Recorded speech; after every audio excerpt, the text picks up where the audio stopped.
Hello friends, मैं नीता भास्कर आप सभी लोगों का अपने यूट्यूब चैनल पर स्वागत करती हूँ। और पॉलिटिकल थिंकर्स की वीडियो जो हमारा टॉपिक चल रहा है समाजवाद, उसी के अंदर हमने मार्क्सवादी समाजवाद और पढ़ा था पिछली वीडियो में। और मार्क्सवाद के समाजवाद का एक तीसरा टॉपिक है वर्ग संघर्ष का सिद्धांत। ठीक है, हमने मूल्य के सिद्धांत भी पढ़े थे पिछली वीडियो में।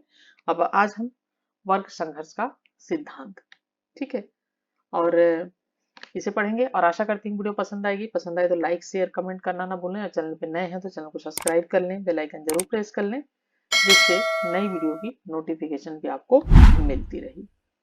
ठीक है, तो जैसा कि वर्ग संघर्ष का सिद्धांत मार्क्सवादी समाजवाद के अंतर्गत, तो मार्क्स ने ऐतिहासिक परिवर्तन की प्रक्रिया में वर्ग संघर्ष की भूमिका पर विशेष बल दिया है। और इसके अनुसार समाज का अब तक का जो इतिहास है वो क्या रहा है, वर्ग संघर्ष का इतिहास रहा है। ठीक है, यानी इनका मानना है कि समाज का जो संघर्ष हुआ वो दो वर्गों के बीच में हुआ। एक वर्ग पूंजीपति वर्ग, और दूसरा वर्ग जो था वो जो मजदूर वर्ग। ठीक है, इन्होंने दो वर्गों में समाज को बांटा है। तो इनका कहना है मार्क्स का कि समाज का जो अब तक का इतिहास रहा है वो वर्ग संघर्ष का इतिहास रहा है। आगे कहते हैं कि इतिहास साक्षी है इस बात का, यानी गवाह है इस बात का कि सत्ता जो है, ठीक है, सदैव किसके हाथ में रही है, प्रभुत्वशाली वर्ग जो है, अमीर वर्ग है, पूंजीपति वर्ग है, उसके हाथ में सत्ता हमेशा रही है। और जिसने दूसरे वर्ग को क्या किया है, पराधीन बनाया है। ठीक है, उसे पराधीन बनाकर उस पर क्या किया है, अत्याचार किया है। ठीक है, तो सत्ता जो है किसके हाथ में रही है, शासन किसके हाथ में रहा है, जो प्रभुत्वशाली वर्ग है, जो अमीर वर्ग है, उसके हाथ में शासन रहा है। और उसने क्या किया है कि जो दूसरा वर्ग बचता है, जो गरीब वर्ग है, निर्धन वर्ग है, उसको क्या किया है, उसको पराधीन बनाया है और उस पर अत्याचार किए हैं। ठीक है, जो और अतः राज्य का उत्पीड़न क्या है, साधन मात्र रहा है।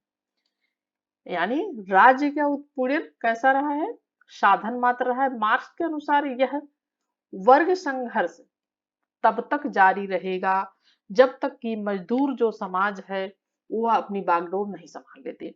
उनका कहना है कि जो ये संघर्ष है ये तब तक जारी रहेगा और तब तक खत्म नहीं होगा कि जो मजदूर वर्ग है, जो गरीब तबका है, गरीब वर्ग है, वो खुद अपने हाथों में शासन की बागडोर नहीं संभाल लेते। ठीक है, और उत्पादन के प्रमुख साधनों पर उनका सामाजिक जो स्वामित्व है वो स्थापित नहीं हो पाता है। ये है मार्क्स का कहना। ठीक है, आगे चलते हैं। आधुनिक युग को मार्क्स ने वर्ग संघर्ष का चरमोत्कर्ष माना है। जो आधुनिक युग हो, मॉडर्न युग है जो, उसको क्या माना है, वर्ग संघर्ष का चरमोत्कर्ष, यानी ये अपने चरम पर है अब। ठीक है, चरम के बाद क्या होता है, फिर चीजें वापस हो जाती हैं, लौट जाती हैं। यानी एक हर चीज का क्या होता है, एक चरम सीमा होती है। ठीक है, तो इसका कहना है कि अब जो है, जो वर्ग संघर्ष का सिद्धांत है वो बहुत आगे निकल चुका है। आगे पहुंचते पहुंचते वो कहाँ पे पहुंच गया, एकदम चरम पे पहुंच गया है और इसका अब खत्म होना निश्चय है। अपने वर्ग संघर्ष की अवधारणा के आधार पर ही पूंजीवाद का अंत करने के लिए श्रमिकों को क्रांति के लिए ललकारा है मार्क्स ने, और कहा है कि विश्व के मजदूरों क्या है, एक हो जाओ। ये नारा है जो है इसका, मार्क्सवाद का, मार्क्स का। ठीक है, इस क्रांति के बाद कहना है मार्क्स का कि इस क्रांति के बाद जो शोषक वर्ग है, ठीक है, यानी जो शोषण करता है, वो कौन सा वर्ग है, शोषक वर्ग, जो अमीर वर्ग है, पूंजीपति वर्ग है, उसका क्या होगा, उसका अस्तित्व ही समाप्त हो जाएगा। जो एक क्रांति आएगी इसके बाद, जब बागडोर जो है गरीब जनता, मजदूर जनता संभाल लेगी, ठीक है, तो इनका क्या होगा, इनका अंत हो जाएगा और इनका अस्तित्व ही समाप्त हो जाएगा, तथा वर्गहीन समाज की स्थापना होगी। यानी एक वर्ग विहीन समाज की स्थापना होगी जिसमें कोई भी वर्ग नहीं होगा, सब बराबर होंगी। ठीक है, अतः वर्गों के ना होने से राज्य भी धीरे धीरे क्या होगा, जब वर्ग ही नहीं होगा तो राज्य क्या होगा, धीरे धीरे समाप्त हो जाएगा, धीरे धीरे लुप्त होगा। जैसा कि आप मानते हैं कि राज्य का धीरे धीरे इन सब चीजों का विकास हुआ है। ठीक है, मार्क्स के अनुसार क्रांति के उपरांत वर्गहीन समाज, राज्य विहीन समाज की स्थापना होगी। यानी राज्य की आवश्यकता महसूस हुई थी, शुरुआत में राज्य नहीं था, कबीले थे, लेकिन धीरे धीरे विकास का सिद्धांत जब शुरू हुआ तो धीरे धीरे विकास हुआ, फिर लोगों को लगा कि एक ऐसी संस्था होनी चाहिए कि जो लोगों के अधिकारों की रक्षा कर सके। तो इस वजह से राज्य का उदय हुआ धीरे धीरे, और लोगों ने धीरे धीरे अपना नेता चुना, इस तरीके से राज्य का उदय होता। तो ये कहता है कि राज्य का उदय हुआ तो, लेकिन उससे क्या हुआ, जो राजा बन के बैठा उसने क्या किया, लोगों का शोषण किया है।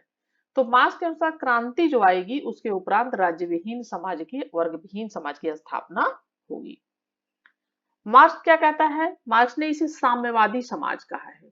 कौन सा समाज कहा है, जो मजदूरों का शासन होगा, मजदूर वर्ग शासन करेगा, या जिसमें वर्ग विहीन समाज होगा, तो वो क्या होगा, सामान्य समाज यानी साम्यवादी, जिसमें समाज विवशता लोक से निकलकर स्वतंत्रता लोक में प्रवेश करेगा। यानी राज्य जो जो समाज है वो विवश न होके उन सब चीजों से निकलकर वह स्वतंत्रता लोक में प्रवेश करेगा और वह स्वतंत्र होगा।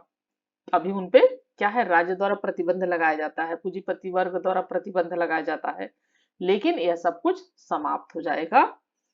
ठीक है। मार्क्स के अनुसार समाजवाद की स्थापना से पूर्व एक अंतरिम अवस्था को पार करना होगा, जिसे उसने समाजवाद की संज्ञा दी है। क्या कहा है, समाजवाद, उसको समाजवाद का नाम दिया है, जो कि एक अंतरिम अवस्था होगी। और इसकी मुख्य विशेषता सर्वहारा का अधिनायक तंत्र है, और यह संक्रमणकालीन अवस्था है। कैसी अवस्था है, संक्रमणकालीन अवस्था है, और इसमें राज्य का स्वरूप क्या होगा, उत्पीड़नकारी हो गया, यानी राज्य बहुत अधिक उत्पीड़न करेगा, जिसमें पुराने शोषक वर्ग जो पूंजीपति वर्ग का है उनका उत्पीड़न किया जाएगा। एक बार ऐसा समय आएगा। ठीक है। मार्क्स के अनुसार समाजवाद में प्रत्येक व्यक्ति को अपने श्रम का पूरा मूल्य मिलेगा, यानी जब वो श्रम करेगा, मेहनत करेगा, तो उसको उसका सारा मूल्य मिलेगा। इसका आदर्श वाक्य है कि प्रत्येक व्यक्ति अपने सामर्थ्य के अनुसार क्या करेगा, कार्य करेगा, और कार्य के अनुसार मूल्य प्राप्त करेगा। यानी जो उसकी सामर्थ्य होगी उसी के आधार पर वो काम करेगा, और उसको उसका मूल्य भी प्राप्त होगा उसके कार्य के अनुसार। उस पे यानी किसी और का कोई भी दबाव नहीं होगा, और ऐसा नहीं होगा कि जो उसको काम है उसके आधे पैसे मिल रहे हो, क्योंकि अक्सर ऐसा होता है कि पूंजीपति वर्ग मजदूरों से काम कराते हैं और उसके बाद उनका पैसा खुद मार लेते हैं और उनको कम पैसा देते हैं। लेकिन अगर ऐसा हुआ जैसा कि ये समाजवादी व्यवस्था हुई, तो इसमें क्या होगा कि मजदूर वर्ग जो होगा और वो अपने काम का पूरा, जो भी काम करेगा उसका पूरा उसे मूल्य मिलेगा। संक्रमण काल के उपरांत ही अवस्था को मार्क्स साम्यवाद कहते हैं। जो संक्रमणकालीन अवस्था है जिसमें पूंजीपतियों का अंत होगा, और इन सब के बाद ही साम्यवादी ये शासन आएगा। मार्क्स के अनुसार यह आदर्श व्यवस्था है, और इसका आदर्श वाक्य है कि प्रत्येक व्यक्ति अपनी क्षमता के अनुसार कार्य करेगा और आवश्यकता के अनुसार प्राप्त करे। यानी जो उसकी क्षमता हो काम उसके हिसाब से करेगा, लेकिन जितनी आवश्यकता हो उस अनुसार वह उसका मूल्य प्राप्त करेगा। अब हम देखेंगे मूल्य का सिद्धांत। ठीक है। पूंजीपति वर्ग द्वारा श्रमिकों के शोषण को व्याख्यापित करने के लिए मार्क्स अतिरिक्त मूल्य का सिद्धांत देता है। ठीक है। अतिरिक्त मूल्य से उसका तात्पर्य उस मूल्य से है जो श्रमिक के श्रम का क्या है, परिणाम है। यानी जो श्रमिक है वो मेहनत करता है, उसके मेहनत का परिणाम है, जिसे पूंजीपति क्या करता है, उसे हड़प लेता है। ठीक है। और इस सिद्धांत का उसने वर्णन अपनी प्रसिद्ध पुस्तक दास कैपिटल में किया है। मार्क्स की पुस्तक और बहुत महत्वपूर्ण पुस्तक है, जो पुस्तक है दास कैपिटल। ठीक है। जिसकी रचना मार्क्स ने की है।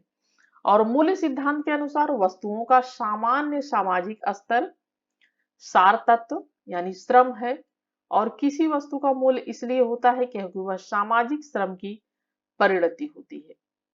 मार्क्स के अनुसार किसी वस्तु का मूल्य उस समय काल के आधार पर निर्धारित होना चाहिए जो कि उसके उत्पादन में औसतन लगता है। ठीक है। किसी वस्तु का मूल्य उस समय काल पर निर्धारित होनी चाहिए जो कि उसका जो उत्पादन करता है उसमें वो समय लगता है। ठीक है। आगे चलेंगे। मूल्य और कीमत, यानी मूल्य कीमत लगता एक जैसा ही है। मूल्य क्या है, किसी वस्तु का क्या मूल्य है या क्या कीमत है, तो उसमें मार्क्स का अंतर करता है। अंदर करते हुए मार्क्स कहता है कि मुद्रा के रूप में अभिव्यक्त मूल्य से कीमत का पता चलता है। प्राकृतिक कीमत के अलावा बाजार की कीमत बढ़ती उतरती रह रही और इस उतार चढ़ाव का जो प्रभाव है वो श्रम की कीमत पर पड़ता है। अतः स्व आवश्यकता पूर्ति हेतु अतिरिक्त कार्य करने को व्यक्ति क्या होता है, विवश होता है, किंतु उसका आंतरिक मूल्य ही उसे मालिक का मुनाफा बन जाता है। जो उसका आंतरिक मूल्य होता है जिसे मार्क्स ने क्या कहा है, चोरी कहा है। तो ये मूल्य और कीमत में अंतर बताता है कि जो मुद्रा के रूप में अव्यक्त मूल्य से कीमत का, उसकी कीमत का पता चलता है, यानी जो मूल्य है उसकी कीमत का पता चलता है। प्राकृतिक जो उसका कीमत है, उसके अलावा जो बाजार की कीमत है वो क्या है, हमेशा बढ़ती चढ़ती रहती है, कभी सस्ती होती चीजें, कभी महंगी होती हैं। और इसी चढ़ाव उतार का क्या होता है, श्रम पर भी जो मेहनत मजदूरी करता है या जो मेहनत होती है उस पर भी क्या होता है, उसका प्रभाव पड़ता है। क्योंकि जब चीजें सस्ती होती हैं तो मजदूरों को भी कम रेट पे उनसे काम कराया जाता है, ठीक है। अगर महंगी होती है तो मजदूरों को भी थोड़ा रेट ज्यादा मिलना चाहिए। लेकिन पूंजीपति क्या करता है, काम तो उतने पे ही कराता है, लेकिन जो अतिरिक्त उसको वो काम करते हैं, मेहनत करते हैं, उसका मूल्य वो खुद रख लेता है, ठीक है। तो इसमें यही अंतर बताता है कि जो काम कराया जाता है, काम तो उनका फिक्स है कि इतने पे काम करा, लेकिन अगर बाजार में कीमतें उतरती हैं तो मजदूरों को कम देने की कोशिश करते हैं कि नहीं अब चीजें सस्ती हो गई हैं और कम पे। लेकिन अगर बढ़ती हैं तो मजदूरों को उतनी ही कीमत पे देते हैं जितनी वो पहले दे रहे होते हैं। तो ये अतिरिक्त जो मूल्य होता है वो उसको खुद रख लेते हैं। तो किंतु उसका आंतरिक मूल्य ही मालिक का क्या है, ये क्या बन जाता है, उसका मुनाफा बन जाता है, ठीक है। इसे मार्क्स क्या कहता है, ये चोरी कहता है, ठीक है। मार्क्स के अनुसार पूंजी अपने आप में कोई मूल्य पैदा नहीं करती, बल्कि अपने मालिक को दूसरों के श्रम से पैदा होने वाले मूल्य में से चोरी कर लेने का मौका देती है।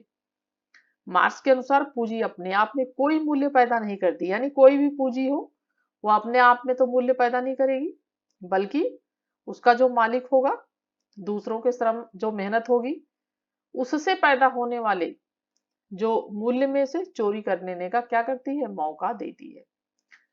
समाजवादी व्यवस्था में मजदूरों को श्रम की पूरी मजदूरी मिलेगी। मार्क्स कहता है कि जो समाजवादी व्यवस्था होगी, जो मजदूर श्रम करेंगे, मेहनत करेंगे, काम करेंगे, उनको उसकी पूरी मजदूरी मिलेगी। जब समाजवादी व्यवस्था आएगी उसमें पूंजीपति वर्ग का स्थान नहीं होगा, अमीर वर्ग का, कुलीन वर्ग का, इनका स्थान नहीं होगा, जो पूंजीपति वर्ग है।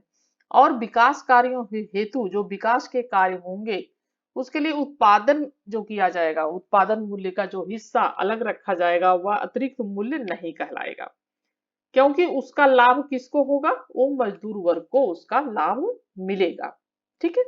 अतिरिक्त मेहनत करेंगे तो उन्हें अतिरिक्त पैसा भी मिलेगा, उसका मूल्य वो खुद डायरेक्ट काम करेंगे, डायरेक्ट लेंगे, उनके बीच पूंजीपति वर्ग का कोई योगदान नहीं होगा। यह है मार्क्स का मूल्य का सिद्धांत, ठीक है, वर्ग संघर्ष का सिद्धांत, मूल्य का सिद्धांत। और इसमें हम फिर नेक्स्ट वीडियो में पढ़ेंगे मार्क्सवाद के संबंध में, लेनिन के विचार और जो थिंकर्स है उनके विचार मार्क्सवाद के। यानी हम अगली जो वीडियो होगी उसमें थोड़ी सी हम आलोचना भी इसकी पढ़ेंगे, वहां से भी क्वेश्चन बनते हैं। और अगर आपको वीडियो अच्छी लगे तो जरूर कमेंट करिएगा, लाइक करिएगा वीडियो को, और चैनल पे नए हैं तो सब्सक्राइब कर लीजिएगा। और कमेंट जरूर किया करिए, पढ़ाने में इंटरेस्ट तभी बनता है जब आप कमेंट करते हैं, ठीक है। और नेक्स्ट वीडियो में फिर मिलती हूँ, तब तक के लिए thank you for watching video.